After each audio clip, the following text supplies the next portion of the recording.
This Association conference will Annual now be Meeting, recorded. and we're being recorded. Yeah, I appreciate everybody coming out tonight, late evening. Certainly wish we could have engaged in our regular haunts, doing on a nice chicken meal, enjoying presentations from friends and colleagues. So adaptive resilience, that's what we're doing here. So I appreciate it, and welcome everybody. My name is Alan Thompson. I'm the interim president of VWA, and I recognize I'm probably a new face to some of you out there. I'm a consulting.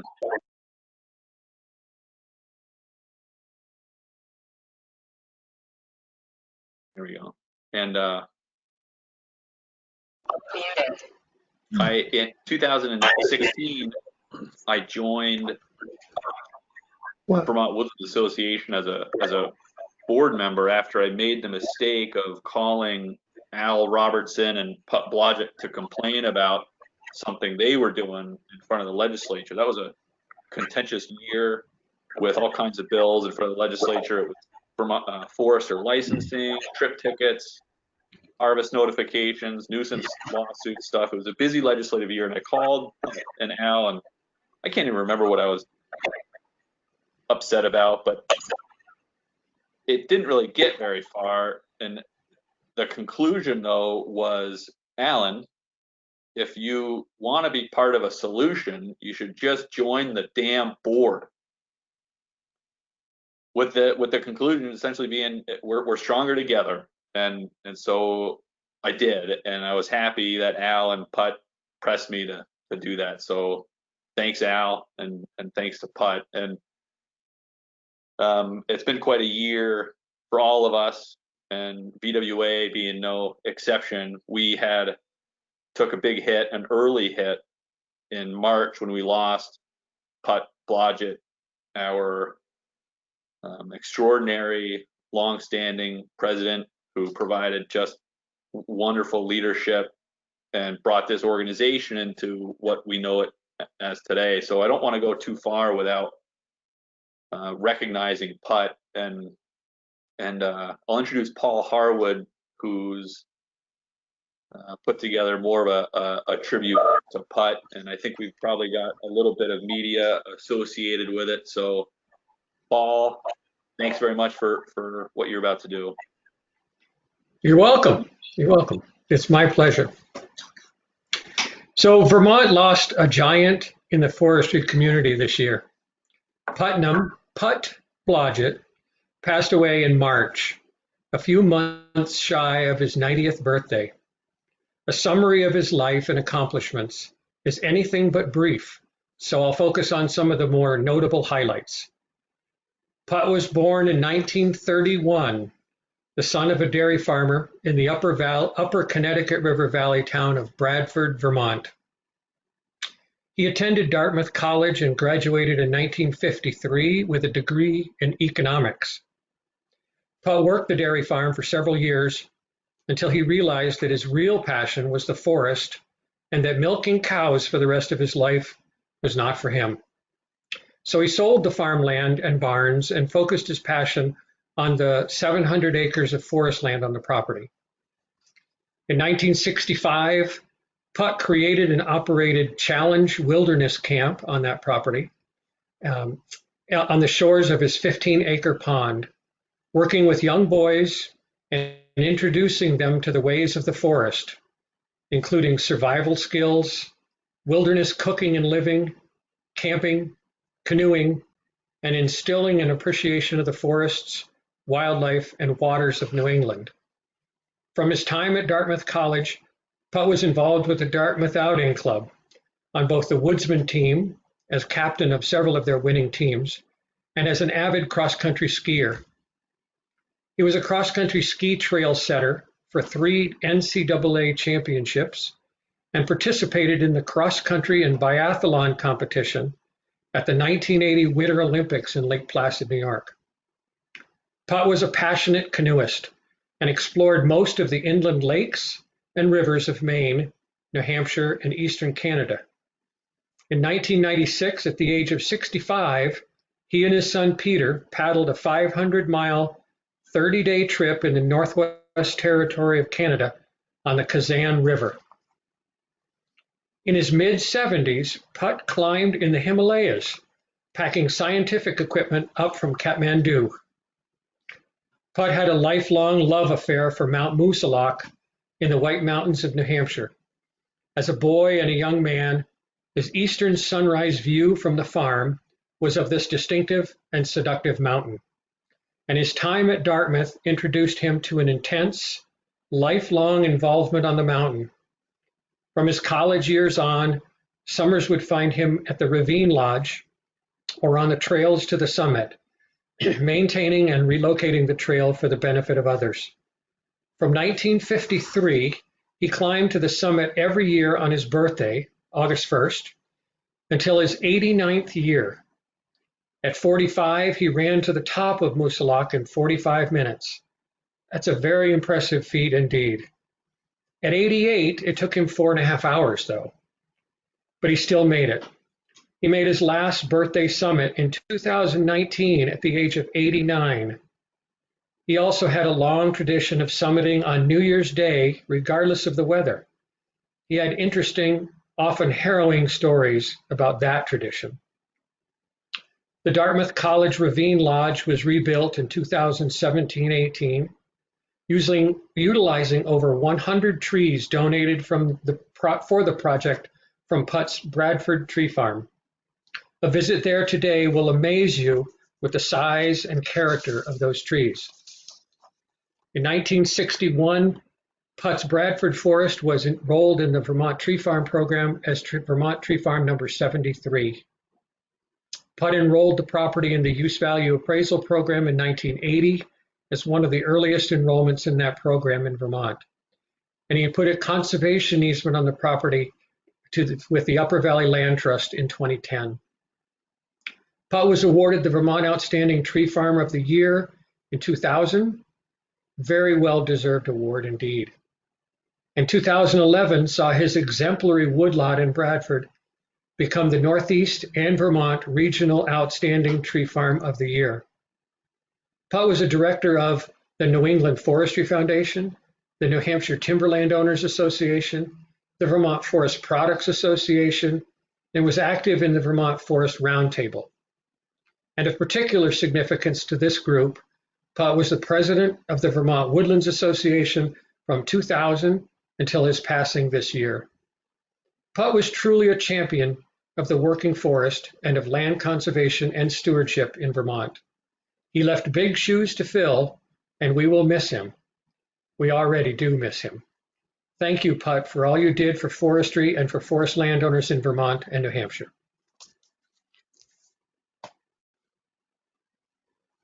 That's it. Thanks, Paul. We'll maybe let some of these photos keep going.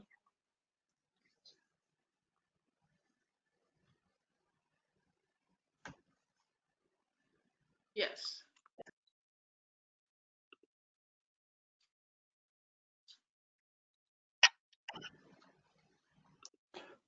Paul, did you want me to mention something about the congressional record?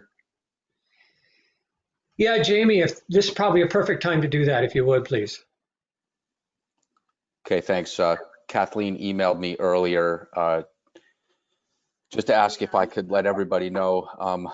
Many of you may know this, but for those who don't, Putt was recognized by Senator Leahy, and in the congressional record, put some very kind words in about Putt in the Senate's congressional record on August 5th, 2020. I won't read it to you. We could certainly make it available. I will just share a couple of the highlights very quickly. And Tom Barry and Senator Leahy's office was really helpful, but according to Tom, once he let the senator know of about Putt's passing, he was really very happy to do this. And he recognized Putt in the congressional record for these words: Putt personified the essence, values, and traditions of what makes Vermont special. The congressional record touched on a lot of the history that Paul just shared. Also recognize that he was recognized twice as Vermont's Outstanding Tree Farmer of the Year, recognized his own ownership of land and the conservation of the land, that he worked hard to find common ground on forest management policy. And I'll read the last paragraph, which to me really says a lot. Putnam Blodgett, as any true forester, worked with a mission to be accomplished on a time frame much longer than his own lifespan or a single generation. Putt passed away earlier this year, and I take comfort knowing that the Green Mountains of Vermont are better for his work here. To the great benefit of my grandchildren and many generations to come, Putt's legacy lives in the Northern Forest.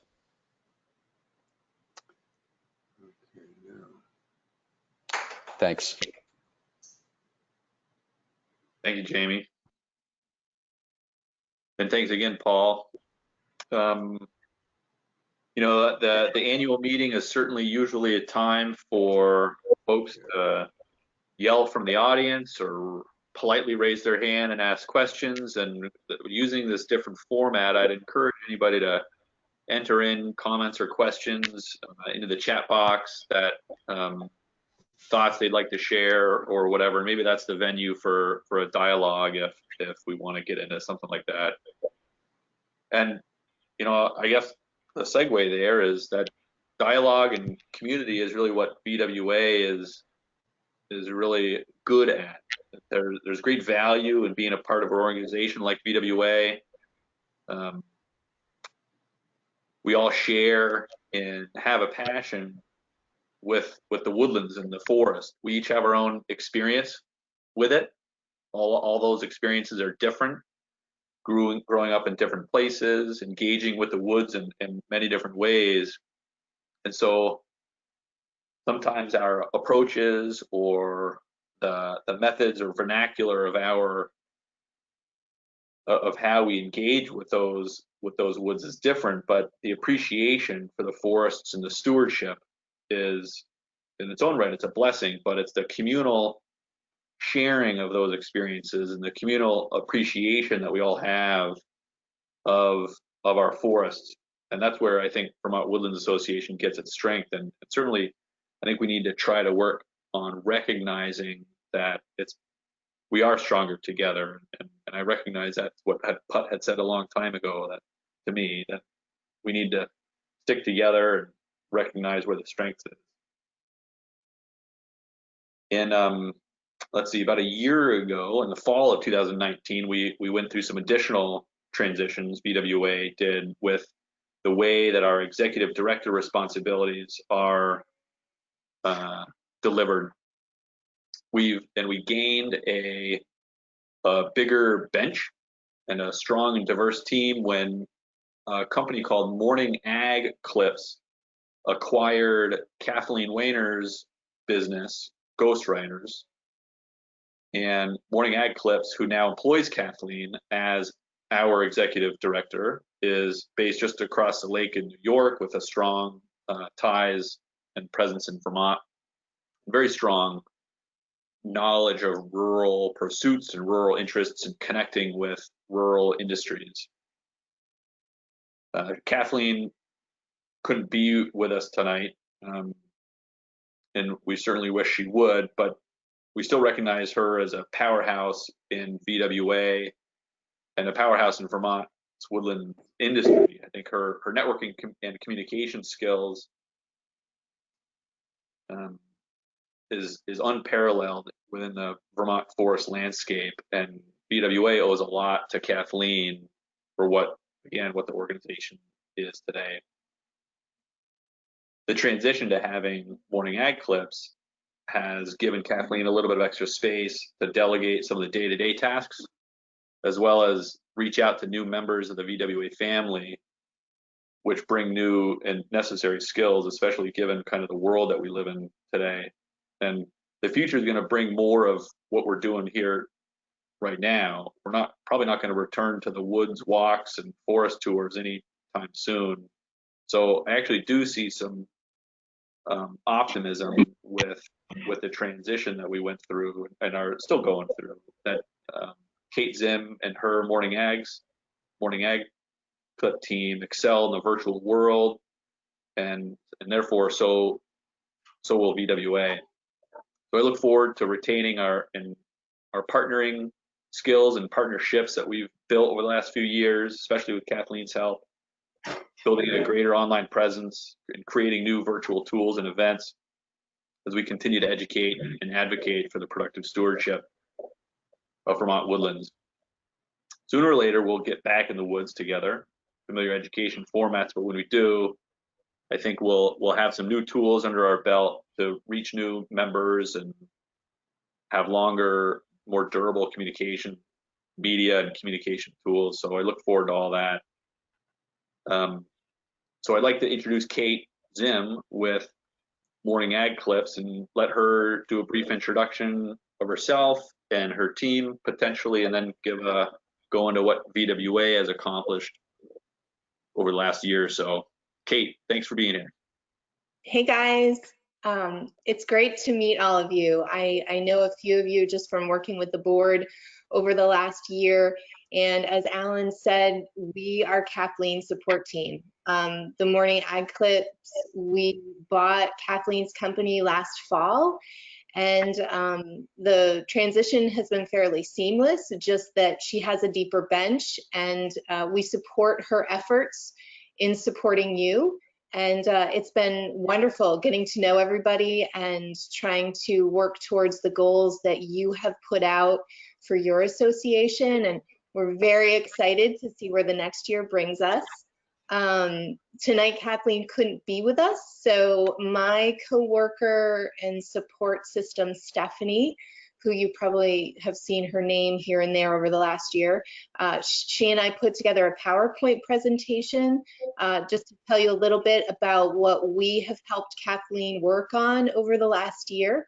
And certainly feel free to reach out to us at any time, but I will turn this over to Stephanie, who is going to tell you a little bit about our year.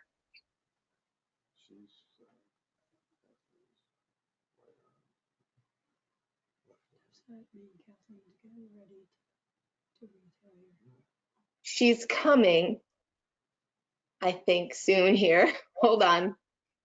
Technology doesn't always work the way we want it to. There she is.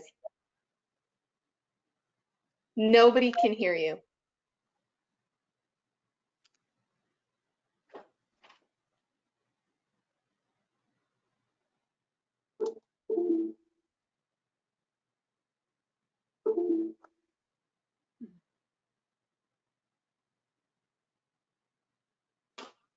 Can you hear me now? Yes, we heard that, Stephanie. Welcome. Thank you. I don't know why my camera won't come back on. This is just where we are, I guess. So happy to be here with all of you. We've taken the information that Kathleen has provided in her executive director reports for the course of the year and just summarize them here. So I'll talk through those points, and then we're happy to have further discussion via the chat box, as Alan mentioned, or you can certainly reach out to Kate or myself or Alan if you have questions, or Kathleen, of course, if you have questions, or if you're looking for more information on anything. So the topics I want to cover, we'll talk about VWA's online communications initiatives, e-newsletter initiatives, print newsletter initiative, general outreach, and then some of the partners who we've spent some time with this year. So talking first about online communications, in January, we had a social media goal of posting 3 to 4 times per week based on the activities of the organization. So just to give you a little bit about what our engagement looked like and what that delivery looked like, I think that's kind of small, but I hope everyone can see it, and I can certainly share the PowerPoint after the meeting tonight. But you can see on the Facebook side, a little over 900 likes, on the Instagram side, about 300 followers. You can see the breakdown there of women and men on each platform. And this is just current time. I don't have statistics from the beginning of the year, but just to give you an idea of who we're reaching out to on those platforms. And then this shows you some trends on the Facebook page and on Instagram. So that you can see goes from November of 2019 through current November of 20. And we'll talk a little bit more about these numbers as we go, but in general, you can see some blips of activity there. But the hard thing with social media, as many of you know, is that people want to see things happening. So if things aren't happening, it's kind of hard to post. You know, when the association is busy with wood walks and the annual meeting in person and other meetings and other events, there's tons of content and tons of material to share. And as you all know, we did not have tons of opportunities to share things together this year. So that's why some of those lines look a little flat and not very exciting. But, you know, we are posting and we are reaching out, and we will continue to do that. Moving on to the website, the goal in January was to keep it updated. Every week we wanted to keep the events updated, keep the blog articles updated, keep the resource posts updated. And so I've got some quick numbers here. We looked at from February of last year through October of this year. So that left first few columns is referring to the old website. So for the resources section, the blog section, and the events section, they did not exist on the old site, so there were no use of those pages. Then you can see in July of 2019, the old site converted live to the new site that you all know now in WordPress and included those new pages. So you can see the overall page views of the site. And if you look, if you look at, say, April 19 compared to April of 20, there's a definite increase there. May of 19 to May of 20, you can see there is a general trend upward. And clearly that's a trend that we want to continue to see. And we think that, using social media to share information about the website with people will help with social media and with website engagement. So you should be seeing more of that in the social media posts going forward. Feel free to jump in. I will. If you want to. I will. She's doing a great job. Oops. And then I just made a quick list here of the top 5 most popular pages on the website. So the pages getting the most page views, the home page, obviously, that resources page, a lot of people are checking out. And then the page of programs, events, publications, and policies, that's one landing page that takes you to all 4 of those areas. And then the guide to current use, obviously very popular.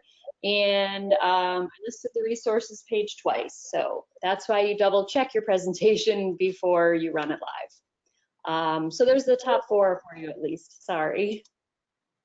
Now switching over to the e-newsletter. So hopefully all of you are receiving it. It sends on Wednesdays every week. And it's just kind of a running list of what's happening. If something has happened, then often there's a link to the webinar or the Zoom meeting or whatever, so that if you missed it live, you can go back and see it.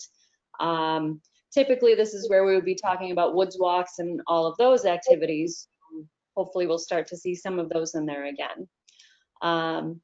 So the goal in January was the weekly send with advertising, because then when we have advertisers involved, we're building those relationships. And also there's the financial plus of having some income coming in as well.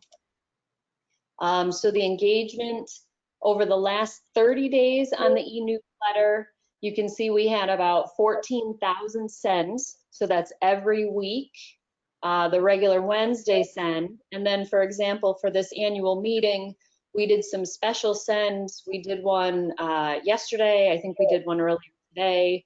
So that would total into that send number. And then you can see the breakdown there of our opens and our unopens. And then when we look at the click rate, that's literally when someone clicks on something, we can see what sort of device they're using to click, if it's a desktop, a tablet, or a mobile device. Yeah, and those numbers are really good. It shows that the folks that are part of VWA care about what's going on. So we're happy to see that. And then the same data over the last 12 months, we had 163,000 sends, 51,000 opens, and 3,800 clicks. So people are receiving the news, they're opening it, they're checking things out, they're clicking on it. But there's always room for improvement. So if you ever have suggestions for things that you'd like to see, if you have a story that you'd like us to include or to cover, please do share it, because we want to be sharing your news with you and sharing news that you think would be interesting to others. Next up on the e-newsletter, I'll just touch on advertising for a second. So before 2020, there was not any advertising in the e-newsletter. So as I said, it's a nice bonus to build up that relationship with some of our kind of corporate partners and to get that financial boost as well. So in January, we had the goal of generating revenue, and the delivery looks like this. In March, Yankee Farm Credit confirmed appearing in the e-news for the rest of the year. And then in May, we were able to confirm both Fountains Land and Landvest as advertisers for the remainder of this year. So of course, we're working with them to look ahead into 2021 and working with other advertisers as well. And I would just like to add, if any of you have any businesses or organizations in the state that you think would want to reach our audience, please feel free to pass that information on or just warmly introduce us to them. Right. Next up, the print newsletter. So this is the quarterly kind of magazine that comes out. And so our goal in January was just to continue to manage it, keep it running smoothly, keep the content coming in on time, keep providing the content that you all want to be reading about in an attractive package that comes to your house 4 times a year. So the delivery on that goal, so we've kept our authors, advertisers, our graphic designer, and our printer coordinated for March, June, and September. And I went too far. December is in production. December is in progress, and there's just a cover shot for March, June, and September. So stay tuned, because you'll be seeing December shortly after Thanksgiving. Next up, we wanted to touch on outreach in general. In January, the goal was just to continue having a presence at events and partnering with the relevant organizations that we've already built relationships with, and then, if there are new relationships to be built, to work on that as well. In February, of course, we attended the farm show, and there were a number of requests to receive the e-news. There were some book sales and also some new members, so that was exciting. And then we all know what happened in March, which is not why there's nothing on my presentation. But because of the COVID outbreak, we had to do things a little bit differently. So we partnered with the Vermont Coverts group to start up the weekly Coffee With series. So coffee with the Foresters. We had Mike Snyder in there. We had a number of people, and most of those recordings are available on the website, on the events page, or you can go to the VWA YouTube page and see them there. And the VT Coverts web YouTube page as well. So they're all over the place if there are any that you missed. In April, we reached out to members with our dues reminder. March, we also had the Working Lands Partnership Breakfast. Back to April for the Leadership Conference. The industry summit had been scheduled for June, and then it was rescheduled to September. We sent some surveys to landowners and foresters to talk about COVID and how it was affecting them at home and, you know, for the foresters with their business. And we were able to, in addition to the coffee with presentations, which were Friday mornings, we were able to do some evening presentations. We had Kings Point Capital Management talking about investing. And then we had Al talking about making cider. And I know, Jack, I won't forget you. I've just got you on another slide, but we had Jack Irons too, doing a tree farm tour. And then we've also been doing some work looking for a new legislative liaison. The woman who we had been working with has transitioned out, and so we need to find someone new to help keep us in the loop and be a partner with us on that front. So talking specifically about some of our outreach, we've been working with the Women Owning Woodlands group. The goal was to build a sustainable network of women woodland owners, culminating with their summit in June. In February, they sent out a survey to increase engagement in that group. There we go. In June, of course, the summit was canceled, but the group kept working. They still completed their project work and compiled their summary report for the High Meadows Fund. And in August, they had a virtual get-together. They started working on a newsletter, and they submitted a pre-proposal for a landscape scale restoration grant, which was approved. So that put them onto the proposal stage where they are currently. And then in September, they had a group webinar where they shared the data from that February survey. And they had a meeting just a few weeks ago in October. Next, there was work with the Land Ethic Leadership Group. The goal, they were kind of twofold: to foster awareness of that land ethic throughout Vermont, to increase active engagement from landowners, and then to invite people who had participated in the program in 2019 to return in May of 2020 and bring a colleague or a friend with them to participate. So the delivery of that, this group, which that should be LEL, I apologize for the typo, but the Land Ethic Leadership Group actually threw some support toward the Women Owning Woodlands group as well. So we had some nice synergy there for those two groups.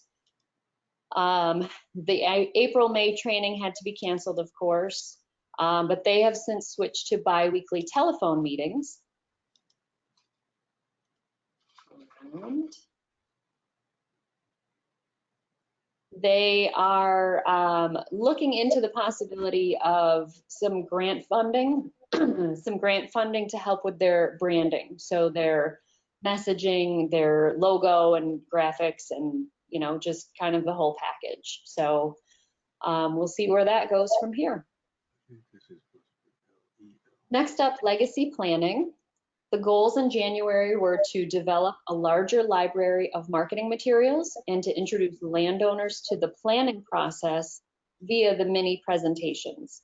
And for those landowners already engaged, then to continue working one-on-one with them. For the delivery, this group received a grant from VHCB to continue on those outreach efforts. So online webinars were held in April, July, and August, and there are 2 more scheduled, one this month and one in December. And we were very pleased to have Kings Point take on the sponsorship for those through the remainder of the year. Moving on to Vermont Tree Farm. The goals in January were to get the required inspections on track for on-time completion and alignment with plan requirements, and then to plan and offer more of the Tree Farm 101 workshops and tours. Boy, oh boy, was the full moon last night, because I just have mistakes on top of mistakes here, guys. I'm so sorry.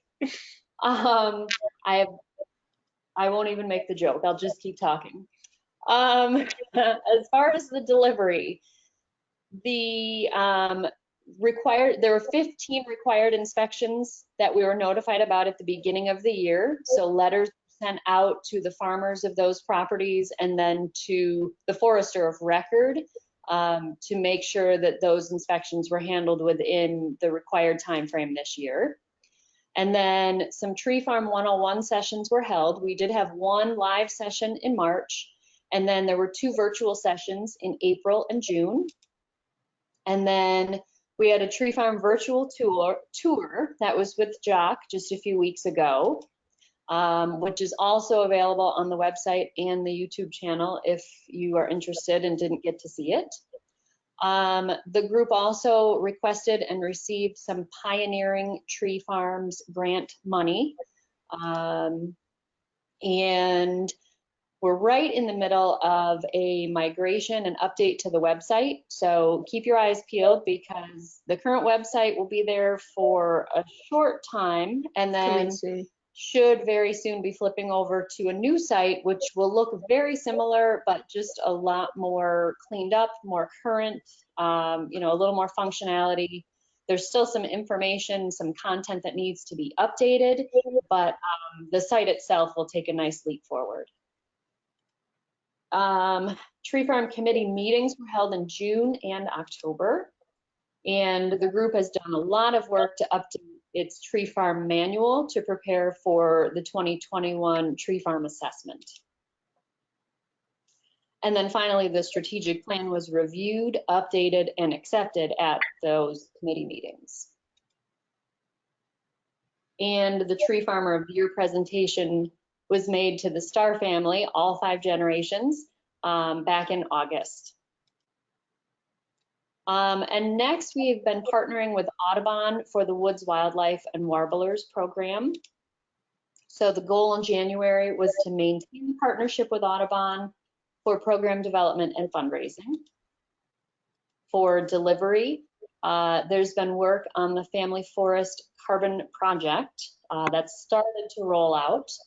And then we did have a live presentation by Sue Morse back in March talking about animals of the north. We've been working with International Paper on a pilot project related to bird-friendly woods, right? The bird-friendly management of property where trees are harvested.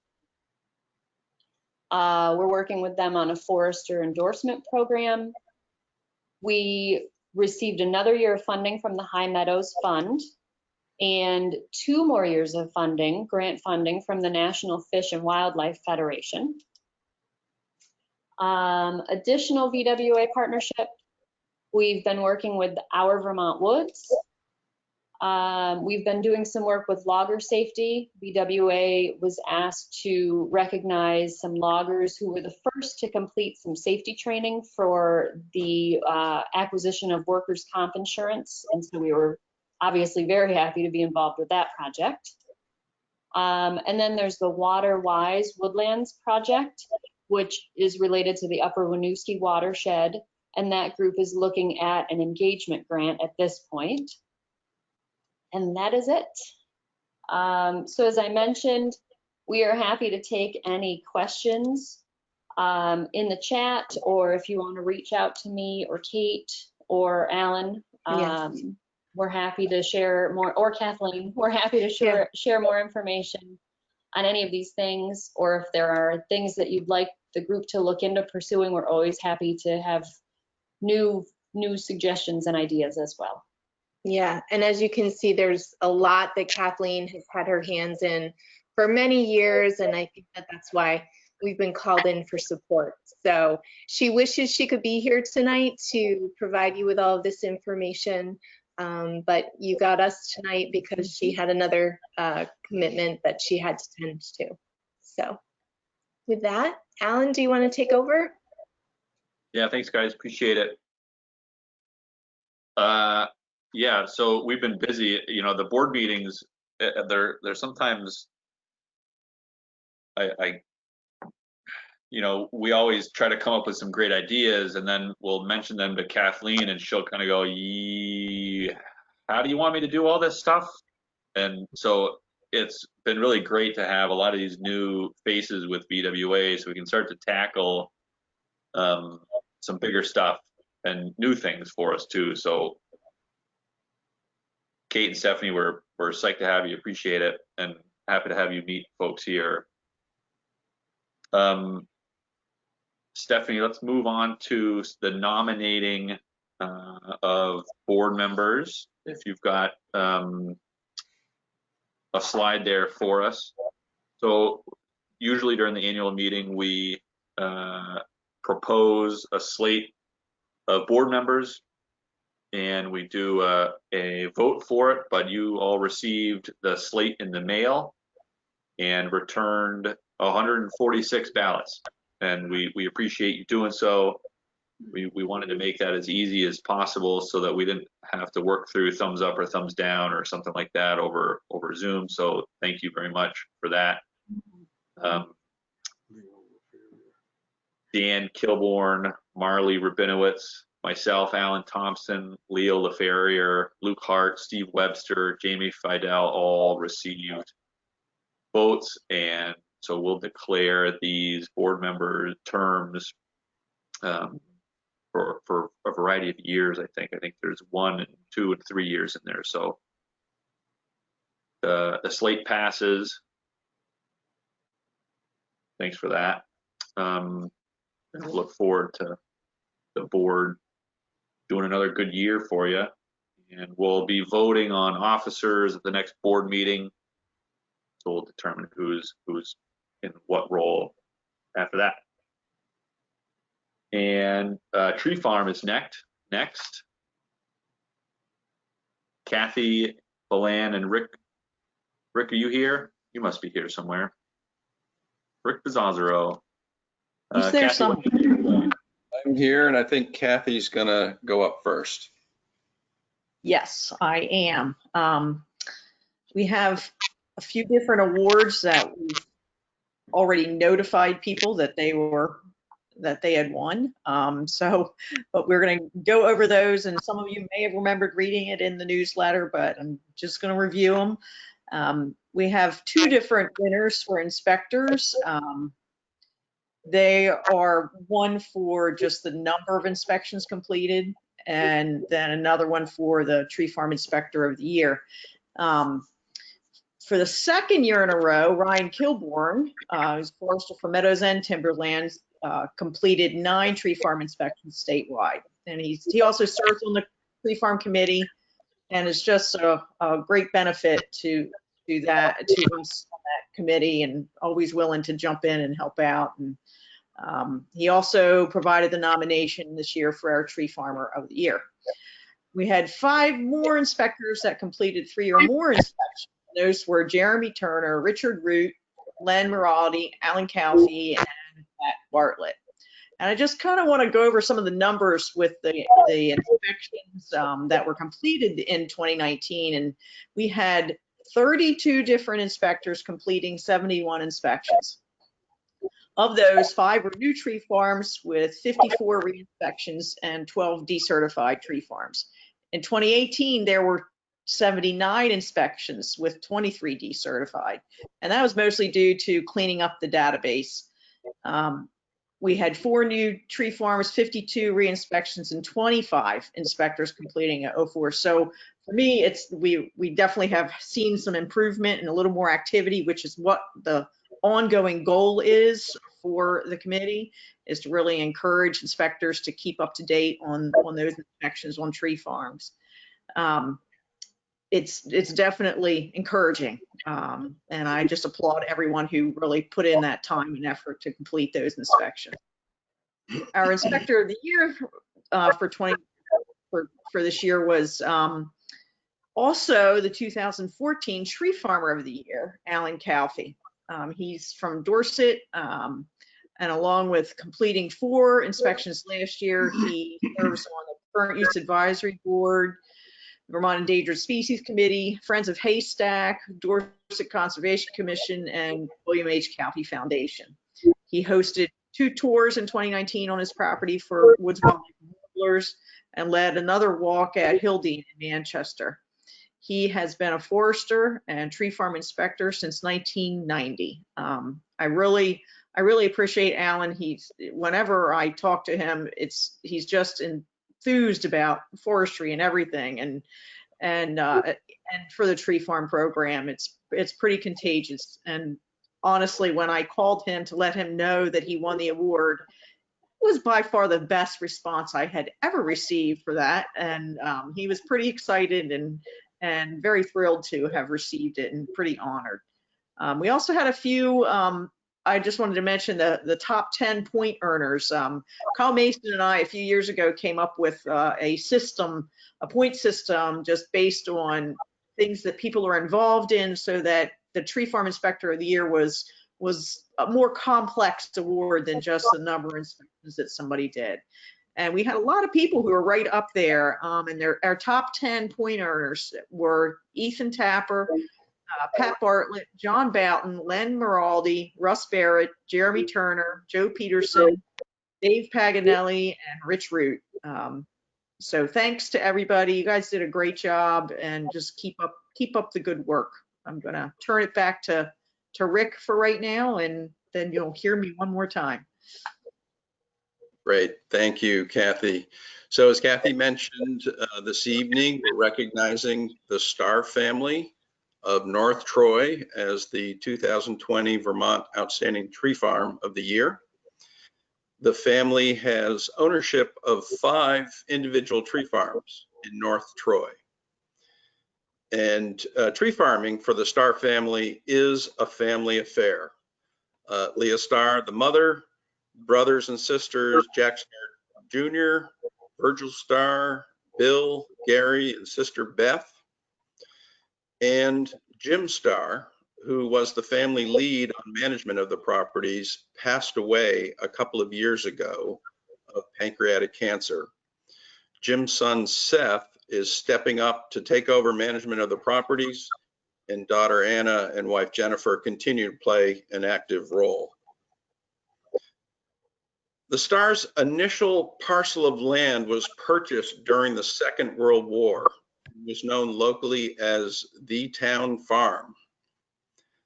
At that time, the family farm had a tradition of feeding and providing food security for those in need in the community. The property is situated near the access road to Jay Peak and enjoys scenic, panoramic views of Jay. Much of the acreage falls along the Missisquoi River, with nearly 1.5 miles of riverbank frontage along the upper reaches of the Missisquoi. The Starr family has long been a part of the village of North Troy. Their grandfather, as I said, purchased one of the original parcels in February of 1944 during the Second World War. Over the years, the family has acquired and accumulated nearly 500 acres. 385 acres are forested, and many acres are agricultural land that is still used by local farmers. The properties contain a farmhouse and a camp adjacent to a beautiful pond where multiple generations get together each year for family gatherings. On the day we met in August, 5 generations of the Starr family were present. Many landowners would be tempted to sell riverfront lots along the Missisquoi, but the Starr family's strong sense of conservation, love of recreation and wildlife, and strong connections to the shores of the Missisquoi have kept the land base intact, with the goals of keeping the land in the family for generations to come.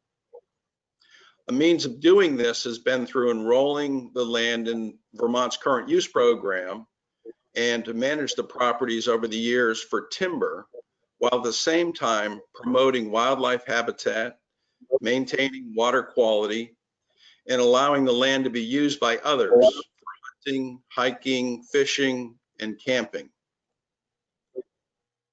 As I'm sure everyone on this call knows, the Tree Farm program has 4 cornerstones of land management. They are wood, water, wildlife, and recreation. The Starr family has been exemplary in implementing these practices. In the area of wood, in 2016, a timber sale occurred on one of the 5 properties. The harvesting operation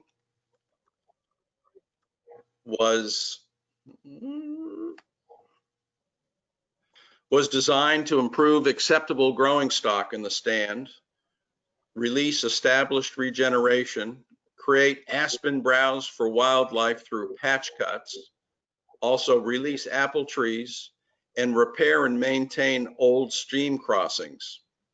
For the harvest, several skidder bridge panels were purchased and kept in place after the harvest to allow for the long-term stream crossings for recreation and improved water quality. The harvest was administered by their consulting forester, Ryan Kilburn, and the wood was marketed to local sawmills in Canada and northern Vermont. The Starr family is very conscious of water quality. Streams that feed directly into the Missisquoi are buffered and crossed with skidder bridge panels and pole crossings. Prior to the harvest, many of the historic crossings were in poor condition. Culverts were washed and beginning to erode from high water. So skidder bridge panels were purchased by the family, kept in place to enhance the water quality and recreational opportunities. Also, maintaining buffers along the Missisquoi is a long-term goal of the family ownership. Wildlife. During the last harvest, apple trees were released, aspen patch cuts were created to increase new browse and cover and future cover for wildlife, and water quality was improved for aquatic species through the use of skidder bridge panels and forested buffers. In addition to these, brontosaurus work was performed to promote songbird and grouse habitat through the aid of an NRCS contract. Recreation.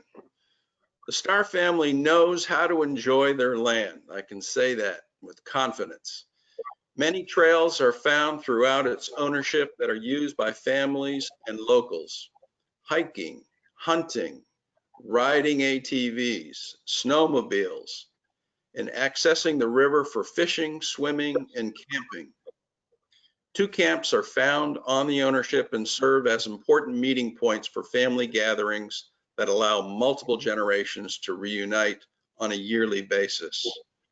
And I think we have some pictures of that, but maybe we don't. Anyways, I mentioned Jim Starr, who was the family lead on management of the properties. Jim lost his fight to pancreatic cancer a couple of years ago. Jim was also very active in the community and known by everyone. Jim was one of the lead organizers in an effort of the village of North Troy to obtaining 116 acres so that also have nearly 1.5 miles of river frontage along the Missisquoi. The land was purchased and then conserved through the Vermont Housing Conservation Board, protecting the land from future development. This land provides open space for the enjoyment of the local community and the public at large. This year's Vermont Outstanding Tree Farm recognizes the values and efforts made by an entire family within the community they live, and recognizes the effort in particular of an individual, that being Jim Starr, who loved to share and promote the beliefs and practice of forest stewardship, land conservation, and family community partnerships and involvement. So with that, please join me in recognizing the entire Starr family as the Vermont 2020 Outstanding Tree Farm of the Year.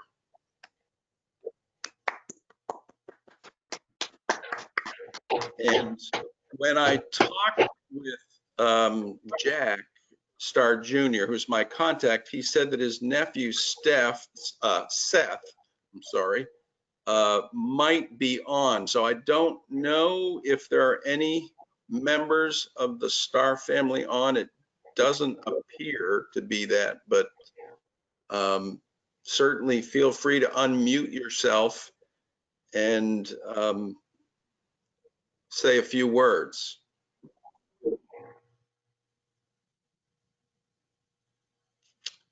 Okay. And Rick, this award was presented to the Starr family in early August, right? It was, yes, sometime in August. I don't remember exactly what date. Yes, we went, a couple of committee members went up there and met with the family. And much to my surprise, when I pulled in that morning, I was expecting to see 3 or 4 cars and a half a dozen people. And there were probably 50 family members there. And I actually have a picture of the family with their sign, and there were a couple of other signs pictures that I had sent to Kathleen. So unfortunately, I can't share them with you, but they're really quite a special family. And I think at our last committee meeting, we decided that we will, assuming that we can have public events next year, which is, I know, a big if, but if we can have public events, we would like to recognize them next summer. And we're going to skip the 2021 Tree Farmer of the Year award and recognize the stars. So with that, Kathy, do you have Yes. some things you want to? Yes, I do. We also have some 25-year tree farms that we want to recognize as well. Didn't have any 50s this year, but we do have 5 25-year ones. There are, let's see, Meadows End Timberland has the Delectable Mountain Forest, the Bridgewater Hollow Forest, and then 2 parcels in the Chattagee Forest. Those are all 25-year properties. And that's like 3,635 acres for those 4 properties, those 4 tree farms. Well, it's 3 tree farms, but one's kind of a sub tree farm. And then Vermont Land Trust, the King Farm property, and that's 111 acres. And then Patrick Leahy's property in Middlesex is 139 acres. So those were our 25-year tree farms for this year. I'm sure we'll have a good list next year as well. We are just really thankful for everybody's commitment to stewardship and to that ongoing passing of that legacy down to the next generation. Thank you all. We definitely also have, I don't know how many noticed it in the last VWA and Tree Farm newsletter, which there was an article of an ad on Pioneer and getting people to get their property enrolled in Tree Farm as pioneers, but I think that will be revisited a little in the next issue. And please keep a lookout for it if you're a member of VWA, but you're not a tree farmer. There's a path for you to get there, and we want to help make that happen. So if you have questions, you can send them to me. You can send them to Kathleen or anybody at MAC as well. I'll stick my email in there in the message box too. And thank you all, and thanks for being on this chat tonight, and at least we can have some form of an annual meeting. Thanks a bunch. Thanks, Kathy. Thanks, Rick. Appreciate it. I think that closes our issues for the evening, and just wanted to reiterate, appreciate seeing everybody here tonight. And I'll make a motion to adjourn. Trevor Evans for the second. All in favor? Aye. Annual meeting 2020. Thanks very much, everybody. Have a wonderful night.